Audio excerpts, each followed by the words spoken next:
Nós estamos falando sobre virando o jogo, princípios para a superação.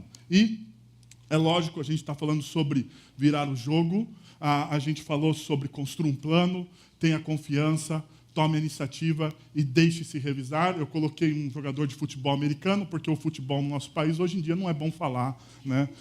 Principalmente na cidade de Campinas. Então, eu não vou falar de futebol hoje aqui. É melhor pensar que esse pessoal do futebol americano vira o jogo melhor que o nosso aqui de Campinas, né? A cara do cara, tá bravo. Então, a gente falou, construa um plano. E falamos construir um plano a partir da vida de José, né? A vida de José. Depois nós falamos sobre tenha confiança e olhamos então a narrativa, a história de Josué. Depois, tome a iniciativa e percebemos, olhamos, né, mais de perto a história de Ruth. Por último, deixe-se revisar a semana passada, o Everton esteve aqui com a gente e falou sobre a vida de Davi. A vida de Davi.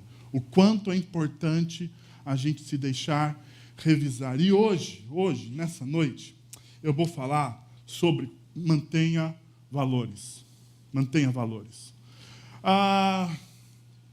Talvez essa última mensagem seja a mensagem mais importante.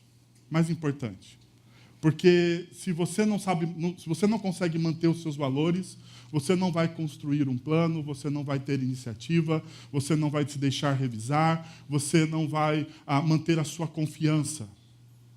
Talvez manter valores, né, hoje, na nossa sociedade, seja algo muito complicado, muito complicado, muito complicado. Então, eu quero chamar a atenção de vocês aqui comigo, que eu vou começar de maneira dura.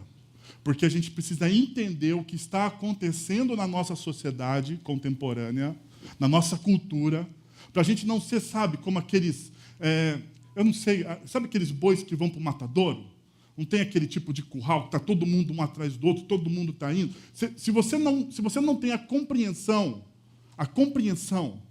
do que está acontecendo na sua cultura, por que as pessoas estão tomando as decisões, estão fazendo o que estão fazendo, a desconstrução de valores, a desconstrução de princípios, a desconstrução de instituições como a família e tantas outras. Se você não tem a compreensão do que está acontecendo, você é como aqueles animais ali. Você está simplesmente no caminho, seguindo, andando. Você vai porque você não tem alternativa. A partir do momento que os seus olhos se abrem, a partir do momento que você toma consciência do que está acontecendo, você cai a ficha e você fala, opa, calma aí. Você ganha aquilo que nós chamamos de visão crítica. De visão crítica. Então, vem comigo. Nós precisamos, então, ou devemos, nos perguntar. E a pergunta é o seguinte, é crise de valores ou valores em crise? É crise de valor. Você pode pensar, mas, pastor, isso é pegadinha. É tipo aquela pergunta, Tostines vende mais porque é fresquinho ou fresquinho porque vende mais? Mas não é. Mas não é. Porque se a gente diz, os estudiosos, né, não sou eu, os estudiosos, eles dizem, né, se você fala a respeito de crise de valores, você está falando que os valores morais estão em iminência de extinção, por supostamente estarem adoecidos. Os valores morais, que são os pilares da nossa sociedade, eles estão em eminência de extinção, eles estão acabando. Eles não vão mais existir. Então, por isso, a crise de valores. Lembrando que esse conceito de crise, né, ou essa palavra crise, ela foi primeiro usado para a medicina.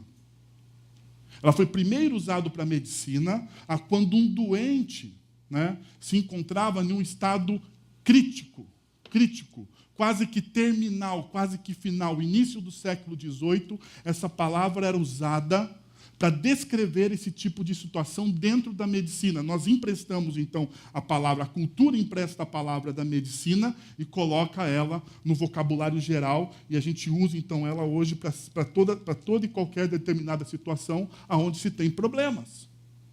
Então, crise de valores. Os valores morais estão em iminência de extinção. Estão adoecidos. Eles vão morrer. Agora, se a gente olha e determina, não, os valores, valores em crise. Então a gente diz o seguinte: retrata uma permanente mudança de paradigma no qual os valores morais não desaparecem. Eles não desaparecem. Mas o quê? Alteram-se. Em sua interpretação à medida do tempo e evoluções culturais. E a pergunta é, por que isso está acontecendo? Porque eu estou acreditando que os valores não estão morrendo. Eles estão se alterando. E hoje, como diz Zygmunt Bauman, um sociólogo muito famoso, morreu há pouco tempo, ele dizia o seguinte, que é tão rápido essa mudanças de paradigmas que nós temos hoje, que nós nos sentimos em uma sociedade, ele cunha esse termo, uma sociedade líquida. Uma sociedade líquida, onde os conceitos, os valores, as instituições, os amores, eles são líquidos, eles não são palpáveis, eles escorregam pelos nossos dedos. Veja comigo, a alteração e a interpretação dos valores. Os princípios e valores, na nossa sociedade contemporânea, você pode chamar ela de pós-moderna, ou, como outros estudiosos preferem, de modernidade exacerbada. Então, você pode dizer o seguinte, que essa sociedade que tem os seus princípios e valores, esses princípios e os valores se tornaram o quê? Subjetivos e relativos. Eles não são mais concretos. Não existe mais o preto no branco. Tudo é um cinza degradê. Tudo é um degradê. As cores, elas se misturam.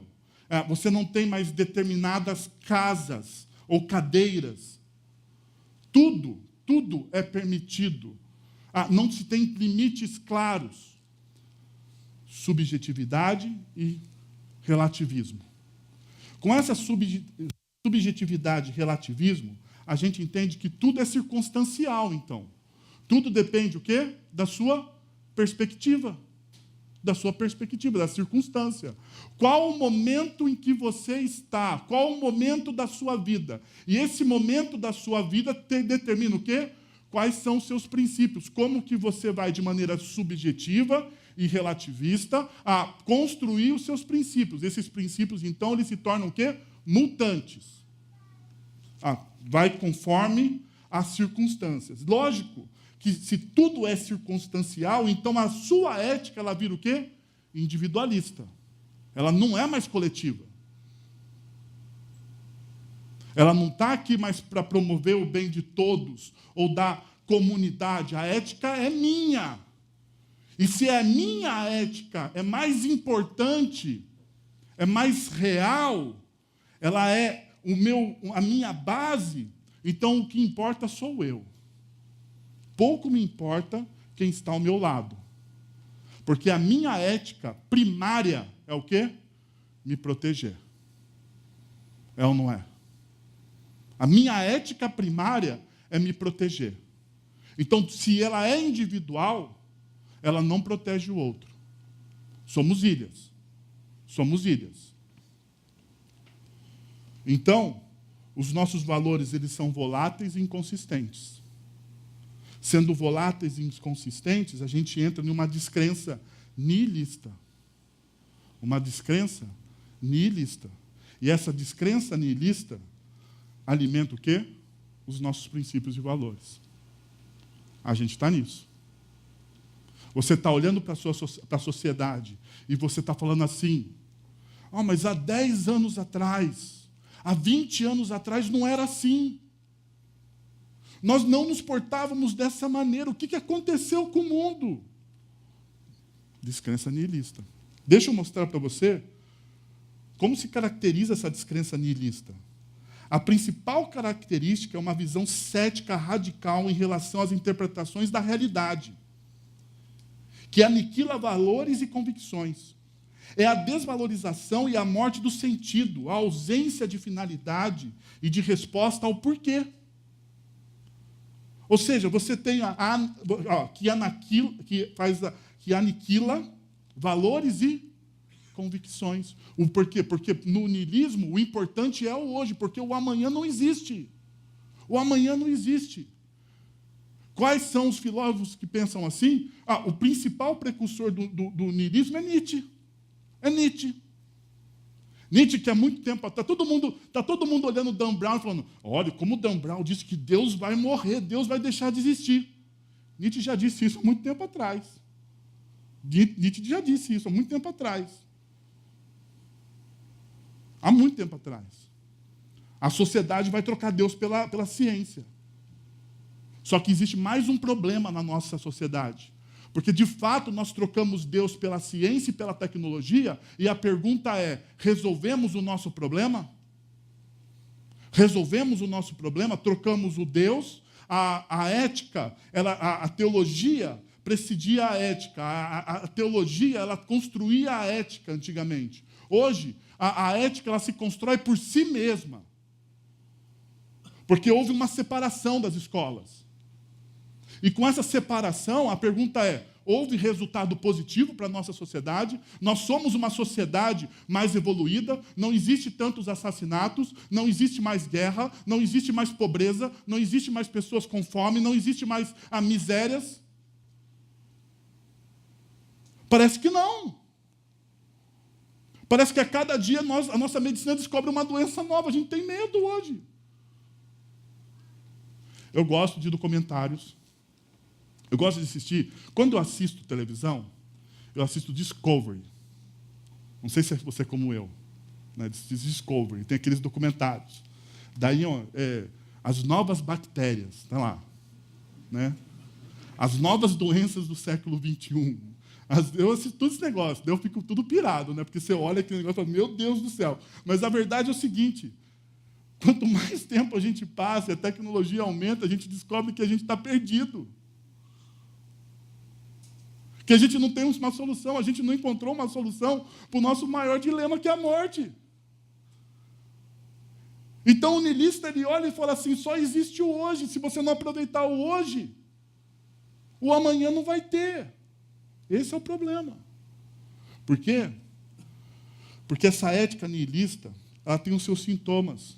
E os sintomas são de crise, ela constitui uma crise de valores. Bom, e essa crise, a gente pode ver em três percepções. Primeiro, a crise das instituições. A crise das instituições. A família, a quem caberia ensinar o valor da convivência e do respeito ao outro. Então, a família hoje está em crise.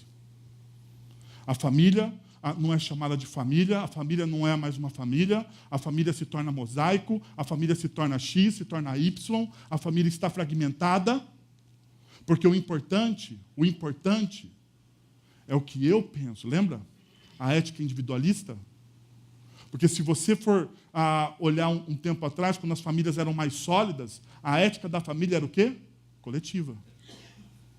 Coletiva. Hoje, em uma casa de classe média, cada um tem o quê? A sua TV. Não é? Cada um tem a sua televisão no seu quarto. Para fazer o quê? Para assistir o seu programa. A gente não tem que mais dividir. Não vou mais dividir. Porque o importante é o que eu quero ver. É o meu prazer. E eu não posso esperar. Cadê a convivência? Cadê a convivência? Sumiu. Ainda, a religião. E nós devemos ser honestos. A religião, ela tinha a obrigação de ensinar o valor da transcendência. O valor da transcendência é o valor de outrar. Não sei se existe esse termo, mas a partir de agora existe. É o valor de outrar. Por quê? Porque através da religião, a gente transcende, a gente entra em contato com Deus. Através da religião, a gente ama o nosso próximo como a nós mesmos. Então a gente transcende, a gente sai desse nosso mundo egoísta, hedonista, egocêntrico e outra. E percebe o outro. E ama o outro. Amamos a Deus, o outro. Amamos o próximo, o outro. É interessante que em Mateus capítulo 22, quando Jesus ele é inquirido pelos fariseus, pelos religiosos da sua época, Jesus ele chega e ele fala sobre os dois. As pessoas perguntam, os fariseus perguntam, como a gente pode resumir a lei e os profetas. Daí Jesus, em Mateus 22, ele diz, para resumir a lei e os profetas, você tem que amar o seu Deus sobre todas as coisas, com todo o seu entendimento, com todas as suas forças. E você deve amar a quem? O seu próximo. Mas existe diferença entre esse mandamento? Existe diferença? Você ama a Deus e você ama o próximo? É mandamento 1 e mandamento 2? Se você olhar o texto bíblico, não.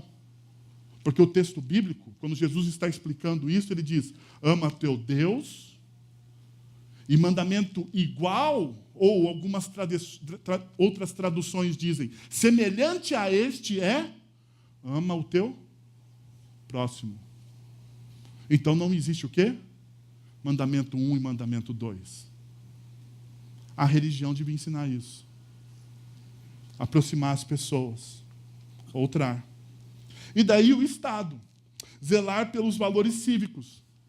Mas a gente nem precisa falar do Estado aqui, né, meu? A gente não tem assim...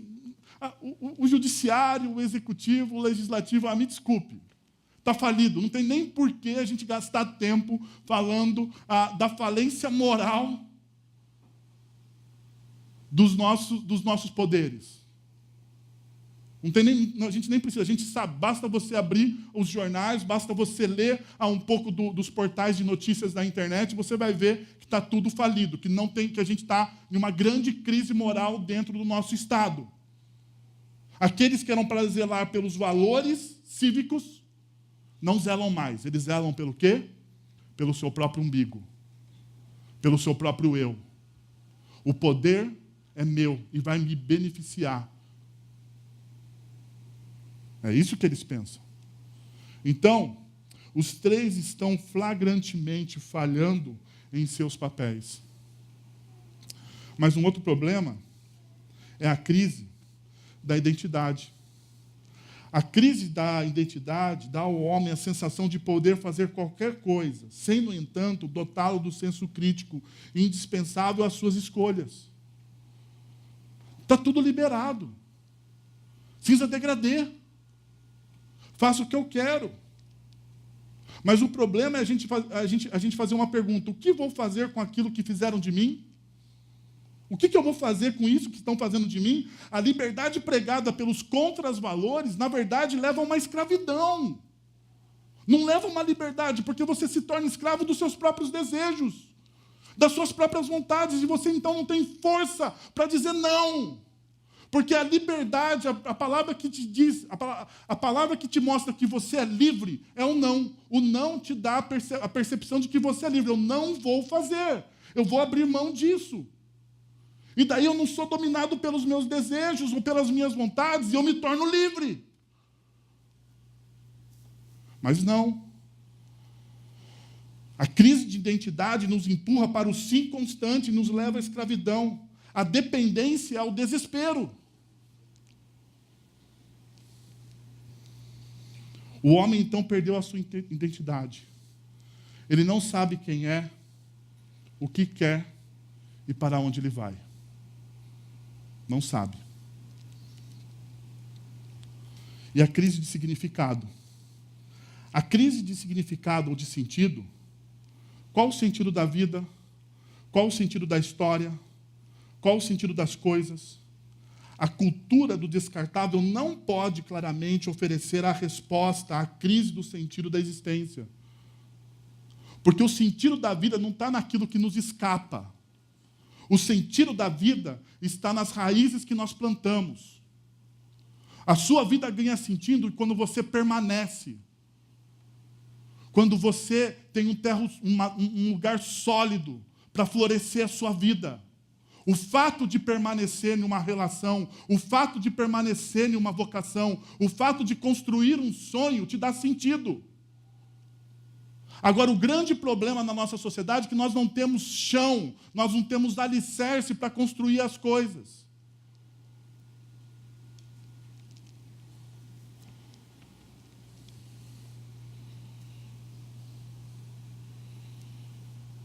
Construir raízes profundas no terreno da nossa história pessoal e coletiva. Para a gente entender isso de maneira prática, veja o que o Clóvis de Barros Filhos diz. A esperança de se dar bem e o medo de se dar mal induzem o ser humano à ética da relativização. Ele faz tudo para se dar bem, tendo medo de se dar mal. Em grande medida, suas decisões são direcionadas pelo desejo insaciável pelo sucesso sempre. E sem medo de ser punido, ultrapassa todos os limites morais e éticos, atropelando o outro e agindo em causa própria. Mesmo que isso inclua desobedecer os valores, princípios e até mesmo as leis. Gente inteligente é boa porque ele resume tudo aquilo que eu demorei 20 minutos para falar em uma frase, né? Mas é mais ou menos isso.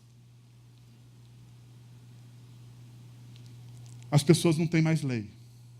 Então, a questão é como manter os valores em uma crise crônica de instituições, identidade e significado. Como a gente mantém os nossos valores. Como a gente constrói a nossa vida em solo fértil, em solo firme, para florescer. Para florescer. Como eu abro mão dessa aparente liberdade que, na verdade, me escraviza. Como eu abro mão dessa aparente liberdade que me escraviza, para aprender a dizer não, e outrar, e olhar para o outro. Qual que é o sentido? Qual que é o significado das coisas? Como restaurar as instituições e, principalmente, como restaurar a instituição magma, a primeira instituição colocada por Deus, a família. A família precede o Estado cívico. A família é a primeira instituição. Se a família está em crise, o Estado está em crise. E qualquer outra instituição entra em crise. Como que a gente resgata isso? Para isso, eu gostaria, então, de contar uma história sobre valores. E essa história sobre valores hoje é sobre Daniel. Eu queria, então, colocar primeiro em vocês sobre um contexto histórico, sobre esse personagem bíblico, Daniel. Daniel, ele também é o nome do livro dele, né? O livro de Daniel carrega o nome do principal personagem desse livro, que é Daniel e seus amigos. Olha aqui, olha o que diz, olha qual que é o contexto histórico. Nabucodonosor vence o rei Joaquim, rei de Judá. Em 597 a.C., inicia-se um processo de deportação da elite intelectual e econômica da população de Jerusalém para a Babilônia. O reino do sul, no mapa que nós estamos vendo, essa parte verde, o reino do sul, ao qual faz Jerusalém e Judá estão no reino do sul, esse reino é o reino que vai permanecer até os dias de Jesus. Até os dias de Jesus, esse reino vai permanecer. O reino que está em rosa, ele vai sumir na história. O reino que está em rosa, ele vai sumir na história. O reino de Judá é o reino que vai permanecer. Daniel era desse reino. Perceba, então, qual que é o contexto, no contexto histórico, o que está acontecendo. Capítulo 1, versículo 4. Jovens sem defeito físico, de boa aparência, cultos, inteligentes, que dominassem os vários campos do conhecimento e fossem capacitados para servir no palácio do rei, ele devia ensinar-lhes a língua e a literatura dos babilônios. Perceba, o rei Nabucodonosor, ele conquista o reino de Judá, o reino de Joaquim. E ao conquistar esse reino, ele fala assim, vou conquistar a cultura. E para conquistar a cultura, o que você faz? Você faz o domínio da língua, porque o domínio da língua e da comunicação é também o domínio da cultura. Então ele chama quem? Ele chama jovens de boa aparência, mas não só de boa aparência, cultos, inteligentes, que dominassem os vários campos do conhecimento e fossem capacitados para servir no palácio do rei. Daniel está entre esses jovens. Daniel, ele é deportado. A gente olha isso a partir do versículo 6, do capítulo 1, 6 e 7. Entre esses estavam alguns que vieram de Judá: Daniel, Ananias, Misael e Azarias. O chefe dos oficiais deu-lhes 9 nomes, o chefe dos oficiais dos babilônicos. Então, os chefes dos oficiais dos babilônicos, quando esses meninos chegam, esses jovens chegam ao palácio, eles ganham 9 novos nomes. A Daniel deu o nome de Beltesazar, a Ananias, Sadraque, a Misael, Mesaque, e a Azarias, Abednego. Então, eles recebem também novos nomes. Por quê? Vamos lembrar? Na antiguidade, o nome tinha a ver com o quê? Com a sua identidade. O nome tem a ver com a sua identidade. Então, eles estão mostrando assim, olha, a partir de agora, nós estamos dominando você. E quando você domina alguém, você faz o quê? Dá um novo nome. Dá um novo nome. Eu não sei se você já passou por isso na escola. Eu, como qualquer adolescente, também sofri bullying na escola. E quando você sofre bullying, um dos principais bullying que você sofre na escola, o que é? Apelido. Né? Apelido. E daí, quando você ganha um apelido na escola, não adianta. A estratégia é: não fique nervoso. Não é verdade? Não fique, finge que não é com você. Eu demorei para aprender essa estratégia. Mas a melhor estratégia é: ganhou um apelido, você fica de boa. Finge que não é com você. Porque se você der linha, se você fingir que, se você demonstrar que o negócio é com você, que aquilo que te afetou, nunca mais você perde esse apelido. Mas o fato de dar o apelido, de te dar um nome, significa: nós dominamos o quê? Você. Nós dominamos você. E era isso que estava acontecendo. Então, temos o contexto histórico. E a pergunta que eu quero fazer para vocês é: quem é Daniel? E para saber quem é Daniel, a gente precisa perguntar qual é a visão que ele tem a respeito da história. Mas antes de perguntar qual é a visão que ele tem a respeito da história, nós precisamos saber do nome. Ele ganhou um novo nome. Ele ganhou um novo nome. Mas perceba que existe um nome antigo dele. E esse nome antigo de Daniel vai circuncidar toda a sua história. Toda a sua história vai ser baseada nesse nome antigo dele. Olha, o seu nome tem 3 sílabas e cada uma em hebraico tem um significado. Dan significa juiz, o pequeno ee, som de i significa meu, e o el significa Deus. Então o nome de Daniel é: Deus é o meu juiz. E se você ler o livro de Daniel, principalmente na parte de narrativas, que vai do capítulo 1 até o capítulo 6, toda vez que Daniel é injustiçado, o que ele faz? O que ele faz? Nada. Você sabia disso? Porque quando nós somos injustiçados, o que nós fazemos? Quando nós somos injustiçados, nós levantamos as nossas bandeiras, nós gritamos mais alto, nós chamamos um advogado, a gente vai para as cabeças. A gente vai para a briga. Mas Daniel, quando ele era injustiçado, ele não fazia nada. Melhor, a resistência de Daniel era uma resistência pacífica. Ele orava.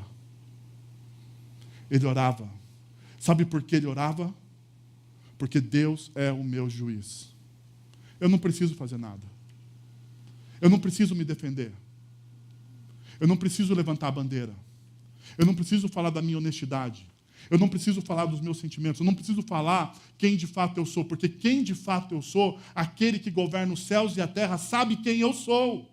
E se ele sabe quem eu sou, ele vai me defender. Essa é a lógica de Daniel. Então, quando ele era injustiçado, ele não colocava-se diante do rei e chorava. Ele ficava quieto e orava. E orava. Ele convocava os seus amigos a orarem.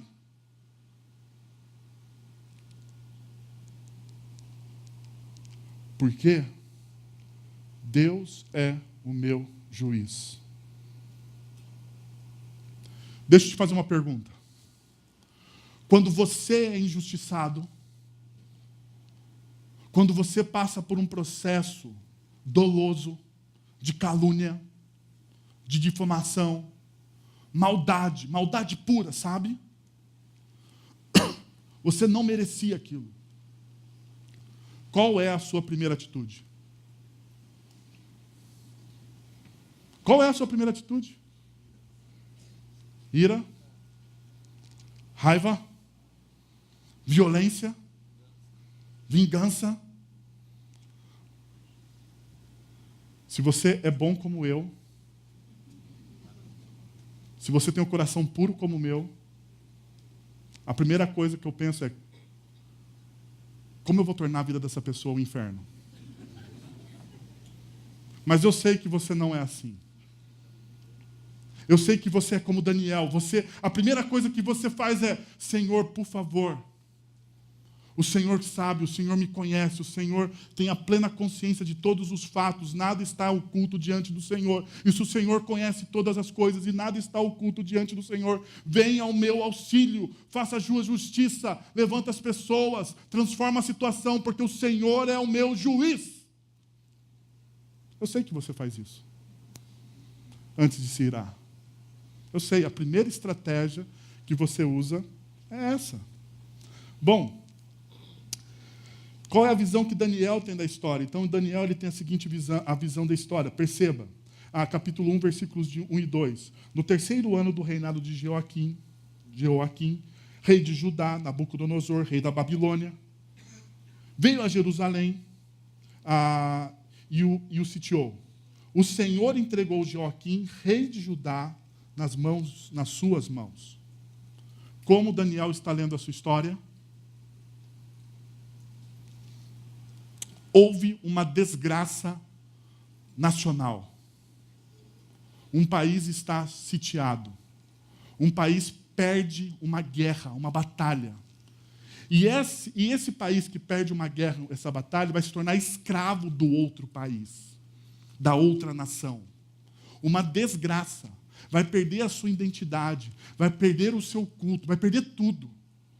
Porque esse outro país vai invadir com a sua cultura, com seus meios de vida, com a sua economia. Na verdade, esse outro país vai sugar tudo que esse tem de bom. É uma desgraça. Como Daniel olha para essa situação? O Senhor entregou Jeoaquim, rei de Judá, em suas mãos. Não é interessante? Não é interessante que Daniel, ele não fala assim: foi o diabo. Foi o diabo que fez isso aqui com a gente. Foi a incompetência do rei, foi a incompetência daquele rei. Jeoaquim incompetente, não sabe nem governar. A única coisa que ele tem que fazer é governar o país. E nem isso ele sabe fazer. Daniel olha para a história e diz o seguinte: foi Deus que entregou. Deus está no controle da história. Foi Deus que entregou. Deus entregou esse rei. Deus entregou o nosso país. Diante de uma desgraça, ele olha e fala: foi Deus que fez. Foi Deus que fez. Essa é a visão da soberania de Deus. Deus está no controle de todas as coisas. A nossa vida, ela não está jogada. A nossa vida não é o acaso. Deus está no controle de todas as coisas. E até mesmo diante de uma situação como essa, uma desgraça nacional, Deus está operando. Isso, então, me dá o quê? Segurança. Segurança, porque a minha vida não está acaso. Apesar das minhas lutas, dos meus problemas, das minhas dores, das dificuldades que eu enfrento, eu sei que Deus está no controle da minha história. E isso, então, me dá segurança. Solo firme para florescer.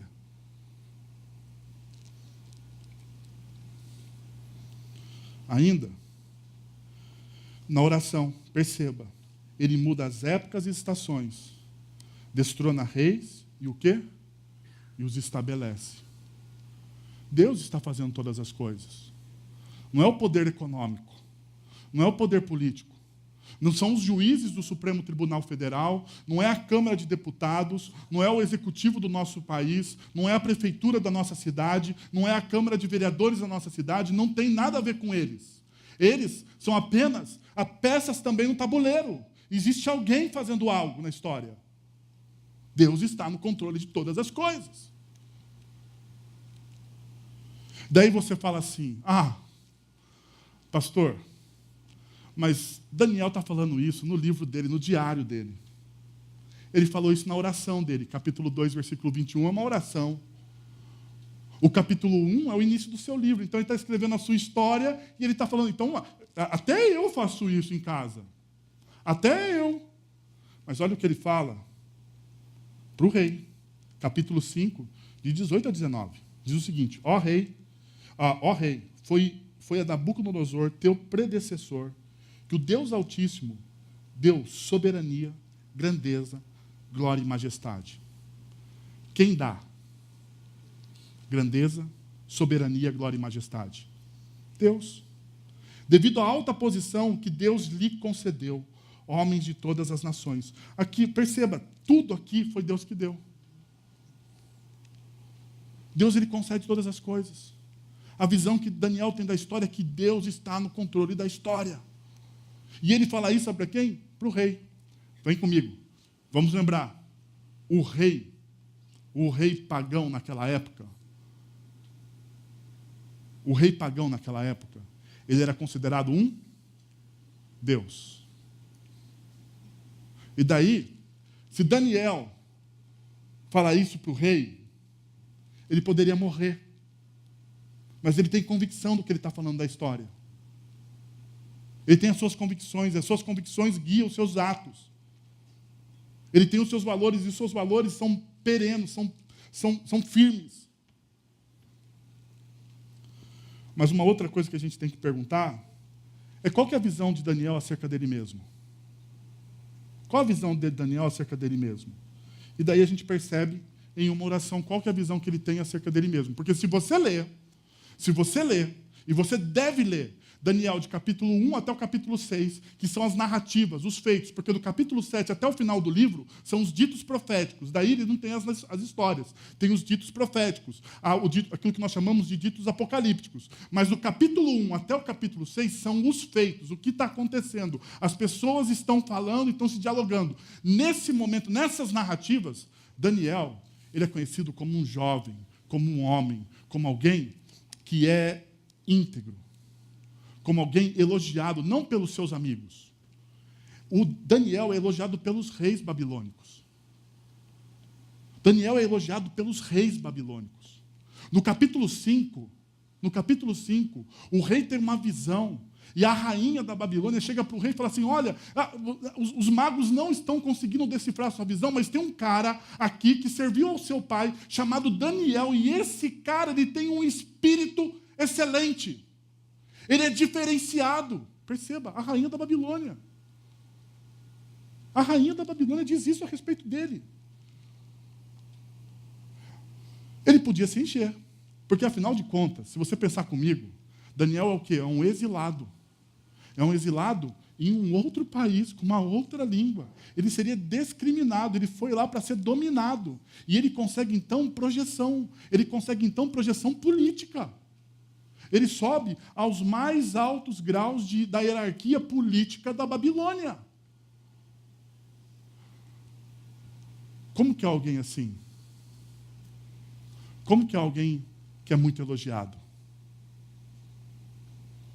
Você já foi elogiado?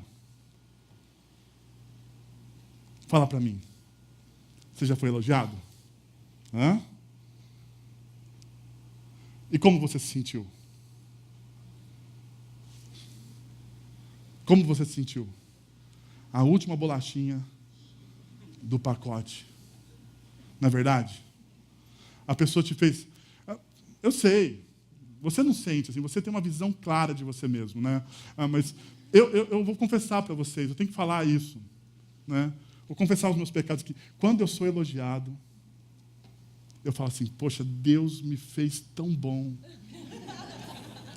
Eu falo assim, louvado seja o nome do Senhor porque Ele me fez. Deus me fez e jogou a forma fora. Se tivesse mais 3 em Campinas como eu, essa cidade seria melhor. Mas Daniel, olha o que ele fala na oração. Tu me deste sabedoria e poder, e me revelaste o que te pedimos. Tu, Senhor, me dá sabedoria e poder. Eu não sou nada. Não são os meus diplomas. Perceba que no capítulo 1, diz que os jovens que foram servir na corte do rei, eles eram doutores. Doutos em ciências, doutos nas línguas. Eles eram poliglotas, eles falavam mais de uma língua. Gente, Daniel, ele era um jovem excepcional. Mas isso não subia ao coração dele. Quando ele ora, quando ele vai ter um relacionamento com Deus, ele aterriza na terra e diz assim: tudo o que eu tenho, todos os meus diplomas, todas as minhas capacidades, tudo que possui em mim, foi o Senhor que deu. Eu não sou bom assim. Eu não sou bom assim. Eu sou como os homens. Mas tudo que eu tenho, foi o Senhor que me deu. Essa é a visão que Daniel tem a respeito dele. Então, a visão que você tem da história, a visão que você tem a respeito de você, vai construir o quê? Os seus valores, os seus princípios. E daí, eu queria mostrar para vocês uma história, ou melhor, dizendo, mantendo valores sobre a pressão. Daniel capítulo 6, versículos de 1 a 4, diz o seguinte: Dário achou por bem nomear 120 sátrapas para governarem todo o reino. E colocou 3 supervisores sobre eles, e um dos quais era Daniel. Os sátrapas tinham de prestar contas a eles para que o rei não sofresse nenhuma perda. Perceba que existe uma estratégia administrativa aqui. A estratégia administrativa, proteção territorial contra rebeliões, porque o reino era grande. Mas existe também uma outra estratégia, a proteção do tesouro real contra o quê? Corrupção, porque, afinal de contas, não existe nada de novo debaixo do céu, né? Então, tá lá, a corrupção naquela época, eles não são mais bonitinhos do que nós, graças a Deus. Corrupção já existia. Então, o rei, para proteger o seu tesouro, convoca esses 120 sátrapas e coloca sobre eles 3 supervisores, ao quais Daniel era um. Mas olha aqui. Ora, Daniel se destacou tanto entre os supervisores, lembra? O exilado, o dominado. Daniel se destacou tanto entre os supervisores e os sátrapas por suas grandes qualidades que o rei planejava colocá-lo à frente do governo e do império. Você já trabalhou em equipe? Você já trabalhou em equipe? Hã? Já, né? Todo mundo aqui já trabalhou em equipe. Daniel tinha uma equipe de governo. Ele fazia parte, na verdade dizendo, Daniel fazia parte de uma equipe de governo. Tinham 122 pessoas que faziam parte da equipe de governo do rei da Babilônia, do império Medo-Persa. Olha só, essa equipe de governo, todos trabalhavam. Mas tinha um cara que se destacava. Não porque ele era superior do que os outros, mas simplesmente porque ele fazia as coisas, ele fazia o que tinha que fazer. Ele entregava, ele cumpria os prazos, ele não falhava na palavra dele. Quando ele dizia, vou entregar terça-feira um negócio que eu prometi para o senhor, ele ia lá e entregava o negócio. Então, ele era alguém diligente. A gente vai ver isso daqui para frente. Deixa eu perguntar para vocês, quando você tem em uma equipe alguém que se destaca pela sua excelência, o que acontece? O que acontece?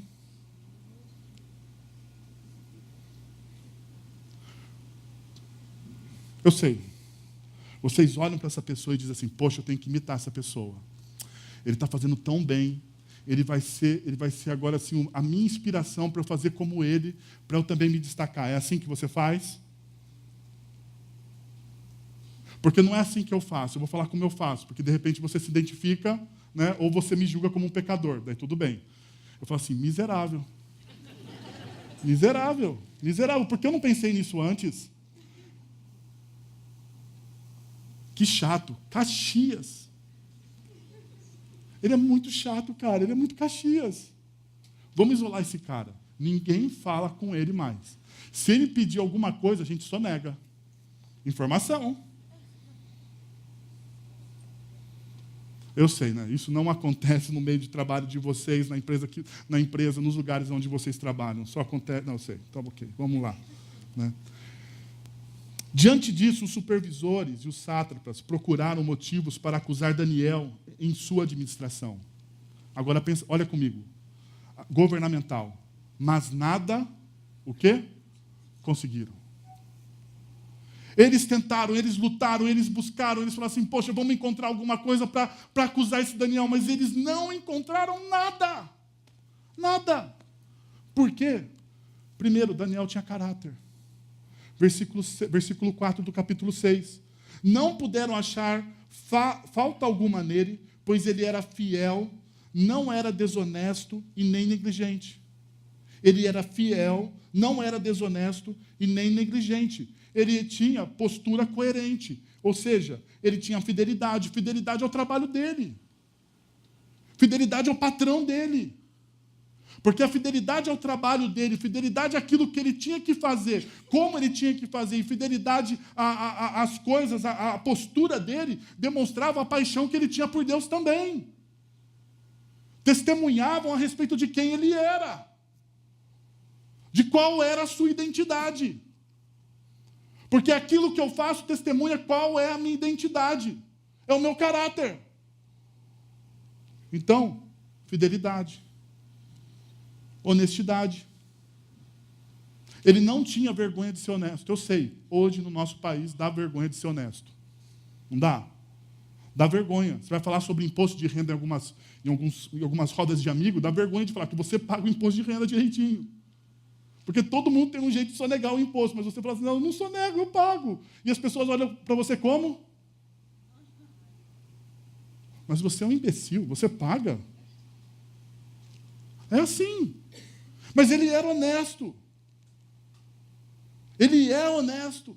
Identidade. Ele também, diligente. Ele fazia o que ele tinha que fazer, ele não esperava. Ele não enrolava, ele não empurrava com a barriga, ele simplesmente fazia o que ele tinha que fazer. Ele cumpria as suas funções. Estava no contrato dele, ele fazia, acabou. Por isso, não encontraram nele o quê? Falta alguma. Fidelidade, honestidade, diligência. Muitas vezes é o que nos falta na nossa carreira. Daí você pode perguntar, mas por que minha carreira não decola? Deixa eu te perguntar, você é fiel? Você é honesto? Você é diligente? Então espera no Senhor. Espera no Senhor. Se uma dessas coisas te falta, a sua carreira não vai decolar. Não vai decolar, não adianta. Não adianta fazer curso de coach. Não adianta. Né? Não adianta chamar o headhunter. Não adianta. Não vai rolar. Porque caráter é a virtude, segundo Blaise Pascal, a caráter é a virtude de uma pessoa. A virtude de uma pessoa mede-se não por ações excepcionais. Não por ações excepcionais, mas pelo quê? Pelos hábitos cotidianos. Para aqui. Vem comigo. O que é um hábito? Aonde está o hábito? Na estrutura do coração do ser humano. Aonde está o hábito?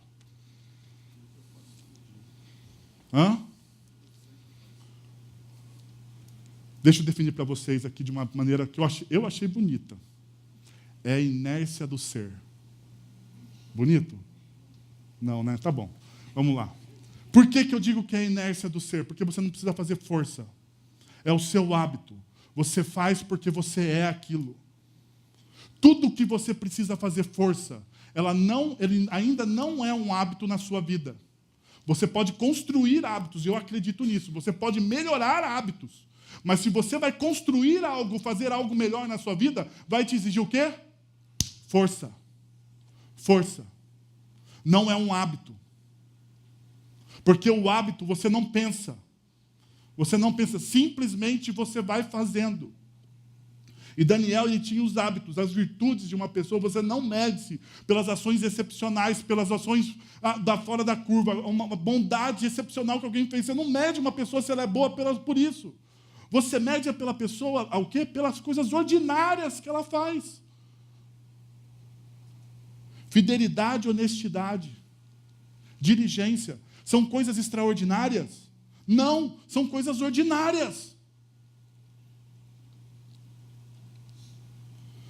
Resolveu Daniel firmemente não contaminar-se com as finas iguarias do rei. Daniel resolveu firmemente no seu coração a fazer algo. Isso revela aquilo que ele criou, o seu hábito. Como ele interpreta a sua vida. Por quê?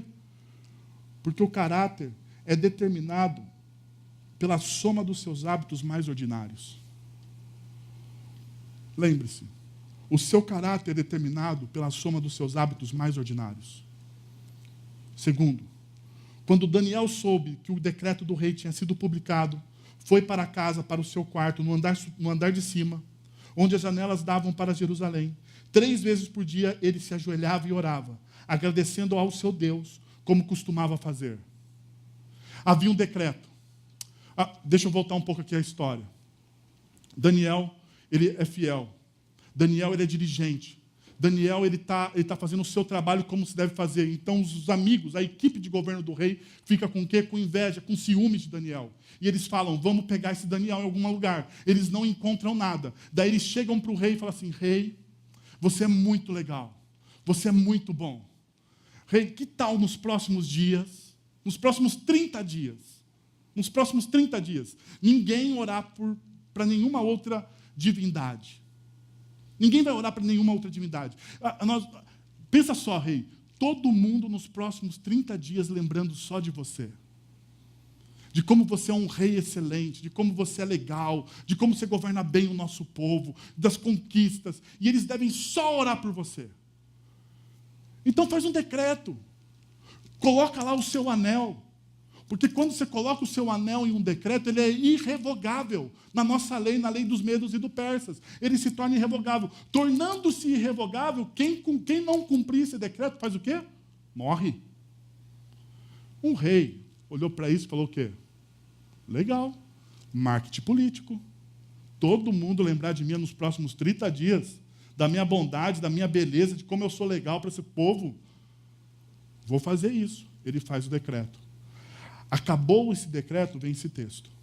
Quando Daniel soube que o decreto tinha sido publicado, foi para a sua casa, para o seu quarto, no andar de cima, e 3 vezes por dia ele se ajoelhava e orava, agradecendo ao seu Deus, como costumava. Perceberam aqui? Ele tem caráter, mas Daniel ele é comandado também pelas suas convicções. Ele tinha uma posição acima de todos os 122. O rei pensava fazer Daniel quem? O líder de todos. Ia estar o rei e Daniel. Ele estava com a promoção. Daí surge um decreto que ameaçava a sua posição, mas também ameaçava os seus princípios e valores. Ameaçava a identidade dele, a espiritualidade dele. E o que ele faz?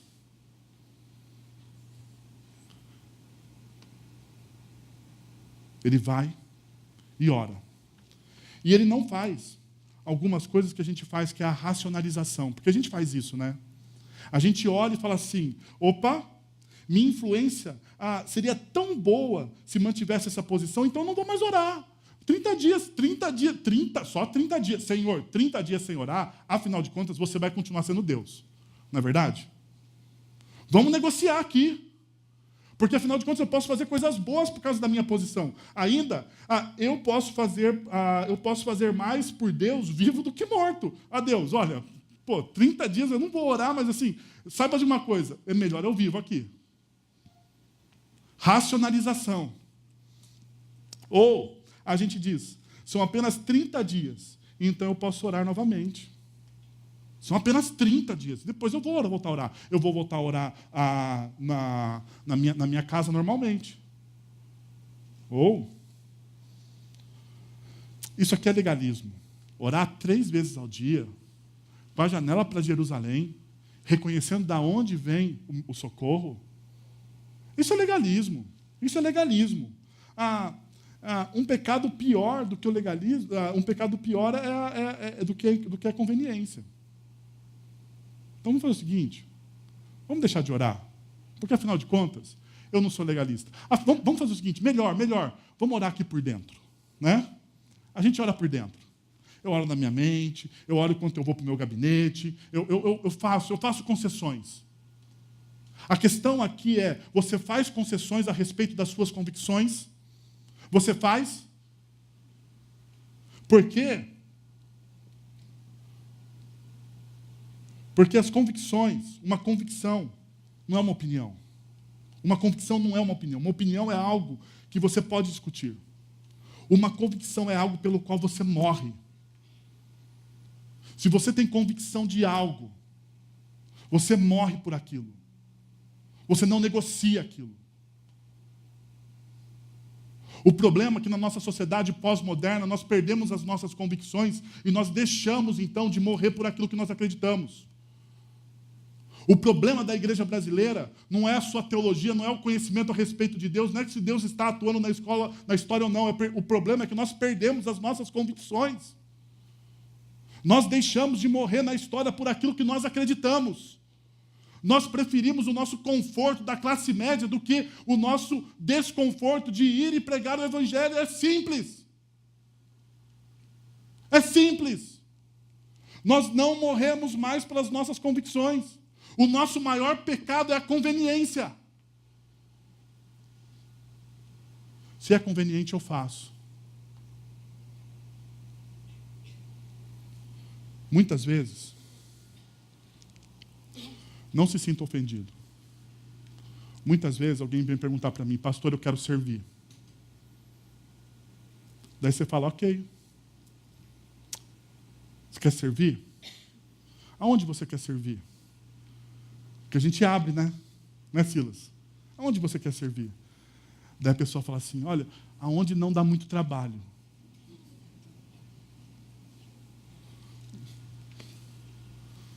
Calma aí. Você quer servir aonde? Aonde não dá muito trabalho. O que é fácil de fazer? A vontade que eu tenho de falar assim, nada, né, miserável? Nada é fácil de fazer. Nada é fácil de fazer. Recepcionar as bens das pessoas aqui é difícil de você recepcionar bem as pessoas. Lógico que é. Você tem que ser simpático, você tem que abrir o seu sorriso, você tem que dar um abraço, você tem que perceber se a pessoa está bem ou não. Nada é fácil de fazer. Mas perceba, conveniência. Conveniência, nós perdemos as nossas convicções, porque em Hebreus capítulo 11, versículos de 32 a 34 diz, pela fé conquistaram reinos, praticaram a justiça, alcançaram o cumprimento de promessas, fecharam a boca de leões, apagaram o poder do fogo e escaparam do fio da espada. Da fraqueza tiraram forças, tornaram-se poderosos na batalha e puseram em fuga exércitos estrangeiros. Pela fé, pelas suas convicções, eles fizeram tudo isso. Eles sabiam em quem eles criam. Eles conheciam a Deus. Conhecimento. Conhecimento, então, o rei deu ordens a ele, trouxeram Daniel e jogaram na cova dos leões. O rei, porém, disse a Daniel que o seu Deus, a quem você serve continuamente, faz o quê? O livre. Por quê? Você não chega ao conhecimento pleno de algo até que você aplique isso. O conhecimento só torna real quando ele sai do mundo das ideias e ele cai para você na sua realidade. Quando você aplica. Por isso que o apóstolo Paulo, ele diz em Filipenses, capítulo 2, versículos de 12 a 13, assim, meus amados, ponham em ação a salvação de vocês com temor e tremor, pois é Deus quem efetua em vocês tanto o querer quanto o realizar de acordo com a boa vontade dele. Ponham em ação a salvação de vocês. Experimentem a salvação de vocês no aqui e no agora. A salvação não é algo etéreo. A salvação não é algo que acontece na eternidade. Quando você morrer, quando você passar dessa para melhor. A salvação, ela começa a ser vivida aqui e agora. Dentro do seu casamento, na empresa que você trabalha, na faculdade que você estuda.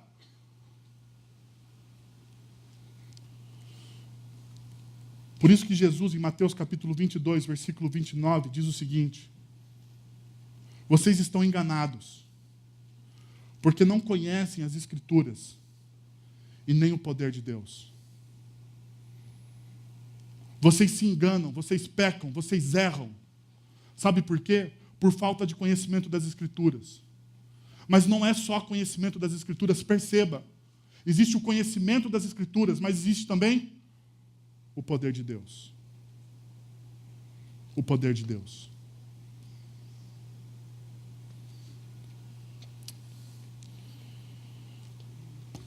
Deixa eu perguntar para vocês. Você conhece o poder de Deus que existe em Cristo Jesus? Você conhece esse poder? Você já experimentou esse poder de Deus que existe em Cristo Jesus, que te salva? Porque o final da história de Daniel é esse. Ele vai para a cova dos leões. O rei fica uma noite sem dormir, porque o rei não queria. O rei tinha o seu melhor funcionário na cova dos leões. Ele falou: o que eu fiz? Ele fica perturbado. Ele tenta durante o dia todo, antes de mandar Daniel para a cova dos leões, ele tenta salvar Daniel, mas ele não consegue. Porque a turma do contra diz assim: olha, rei, se você tentar salvar Daniel, você vai perder seu reinado, você vai perder seu prestígio, a sua palavra não vai valer nada. Ele tenta, mas ele não consegue. Ele fica uma noite sem dormir. Daniel vai para a cova dos leões. Daniel passa uma noite em uma cova com leões famintos. Uma noite inteira. De manhã o rei acorda. Melhor, não acorda, ele sai correndo. Porque ele não dormiu a noite toda, ele sai correndo. E ele chega diante da porta da pedra que tampava a cova dos leões e grita: Daniel, você está aí? Daniel, você está vivo? Responde, Daniel. Desespero. Desespero, porque ele não sabia o que estava acontecendo ali.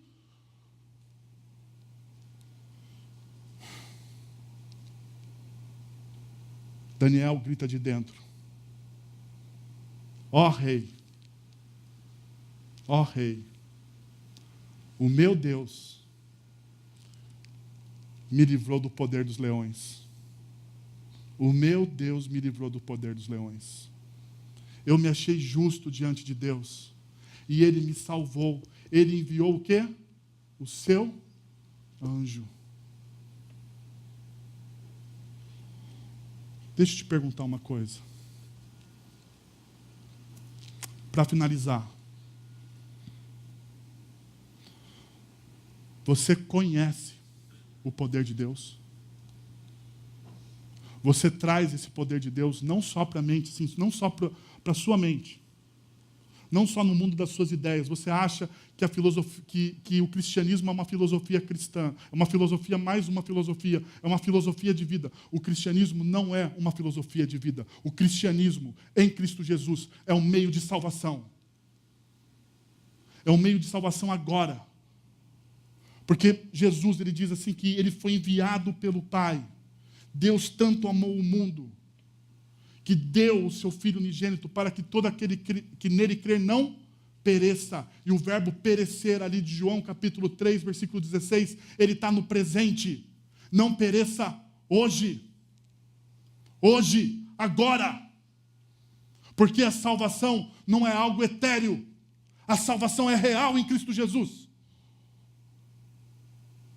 Deixa eu te perguntar mais uma vez. Você conhece o poder de Deus? Você conhece o poder de Deus? Você pode falar assim: dessa forma, pastor, eu não conheço. Então eu queria orar por você. Eu queria orar por você. Para Deus fortalecer o seu coração. Talvez você esteja na cova dos leões. Talvez você está na cova dos leões. Mas o seu coração precisa ser fortalecido. O seu coração precisa ser fortalecido. Você precisa experimentar a salvação de Cristo Jesus hoje. Hoje. O seu casamento não pode perecer. A sua vocação não pode perecer. A sua história não pode perecer. A sua história está nas mãos daquele que é o dono de toda a história. E Ele não vai permitir que a sua história pereça. Entregue seu coração a Jesus, então. Deixe Ele fazer na sua vida aquilo que até agora você tentou. Até agora você tentou fazer algo, mas você se frustrou. Você se perdeu. Você se perdeu. Você está perdido. Perdido na sua história. Mas hoje é um tempo onde Cristo pode te encontrar e te transformar. Senhor, nós estamos na Tua presença, Senhor, e nós cremos, ó Deus. Nós cremos que o Senhor pode vir aqui hoje. O Senhor está, ó Deus, eu creio. A Tua palavra diz, aonde o Senhor está, aonde pessoas se reúnem em Teu nome, 2 ou mais se reúnem em Teu nome, o Senhor se faz presente, o Senhor está aqui. O Senhor está aqui. Está no nosso meio, está presente. E o Senhor não vai permitir, porque o Senhor é o dono da história. O Senhor não vai permitir, ó Deus, que as nossas vidas pereçam em Cristo Jesus. Porque em Cristo Jesus o Senhor nos ama. Em Cristo Jesus o Senhor nos resgata. Em Cristo Jesus o Senhor nos salva, Deus. O Senhor envia Cristo Jesus para ficar com a gente na cova dos leões. Mas nós vamos sair, ó Pai. Nós vamos sair. Transforma então, Senhor, a nossa realidade, transforma que nós possamos ter uma experiência, Deus, que o nosso caráter seja moldado na fornalha através do Teu Santo Espírito, que as convicções do nosso coração nos movam, nos guiem, Senhor. E que o nosso conhecimento a respeito do Senhor seja pleno, seja íntimo. É o que eu te peço. Em nome de Jesus. Amém.